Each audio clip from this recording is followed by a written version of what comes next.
Coach Rob here, and I hope that you were doing great. You probably can't see on the videos, but my two shepherds are here with me, Kaiser and Bella. Okay guys, be good. In this video, I'm gonna talk about correct footwear in the deadlift. Bella, go. Okay, correct footwear in the deadlift. I only own about 3 pairs of shoes in my real life, but when it comes to training, clearly I'm a diva. But in all seriousness, the footwear that you use in the deadlift matters, all right?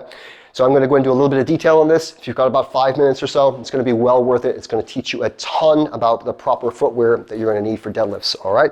But before we get into the video, like I said in the beginning, my name is Coach Rob. I am the owner and creator of Women Deadlift Weights, and I love helping women get strong. So welcome to our channel, and I hope you enjoy this video.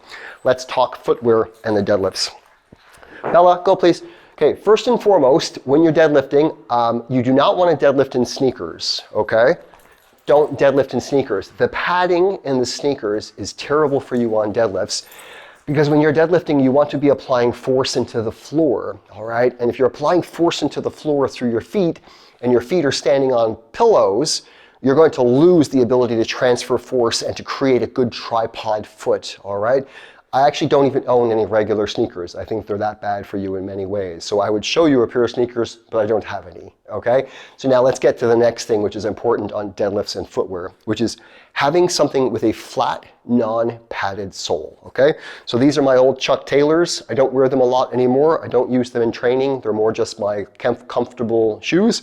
But what I want you to look at with the Chuck Taylors is they have a flat sole, okay? No padding, and no heel elevation. This is very important because you don't want heel elevation in the deadlifts because it'll push your knees forward and it'll drive your weight over your toes when we don't want that. We want the weight going back towards your midfoot and heel on the deadlift, okay? But a good overall option is something that has a flat sole with minimal sole. And that's what I'm going to talk about now in a second. So a pair of Chuck Taylors or Vans or something like that are really good because of the flat sole, no padding, no heel elevation. However, the only drawback, I'm trying to find it now, but it's not here, is if you look at the thickness of these soles, they're about like 1 inch thick. Now, if you're deadlifting, the easiest way to make it harder is to do a deficit deadlift and stand on a 1 inch block or a mat.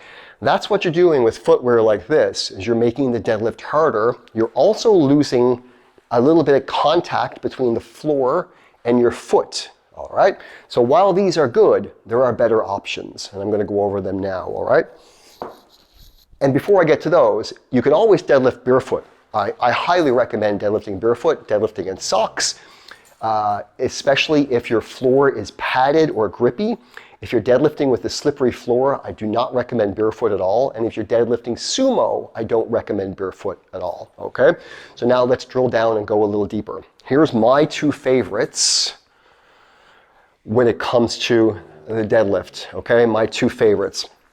One, if you're a conventional puller or a sumo puller, either one, these are a great option, okay? These are barefoot shoes.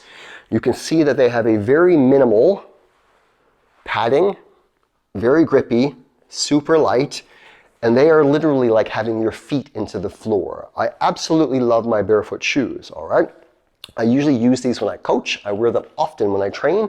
They're my favorites for general purpose training because minimal sole, minimal padding, super light, and I can really feel my feet, and it's got a toe box that's very wide, so it allows your toes to spread a little bit, which is very important in the deadlift. The foot contact is really important, all right?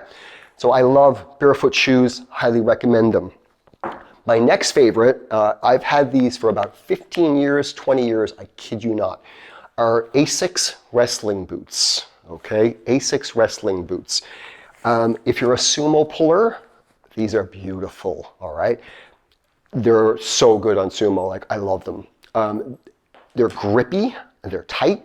It allows you to push the floor and get a really nice grip on the floor. The padding is very minimal. The grip is awesome, and the ankle support is fantastic, okay? So these are my favorite with sumo. Now, the only thing I don't like about these for conventional is it has a very narrow toe box, which makes your feet very jammed up. With conventional, you really want that tripod foot. With sumo, you're more pushing to the outside, all right? But I've used many different shoes for sumo, and I gotta say that Asics wrestling boots are my favorite, okay? So real quick review. deadlift barefoot or with socks if you can, but I don't recommend that if you're on any type of slippery surface, all right? Aside from that, something with a flat shoe, a Chuck Taylor or a Vans is a great option. After that, I highly recommend barefoot shoes for a general purpose squatting, deadlifting, training shoe. And then if you want to get really serious and you're a good sumo puller and you want to get a couple of more kilos, Asics wrestling boots. Hope this video helps you, and feel free to check out my channel. If you have any questions, drop them below, and I look forward to hearing from you. Cheers.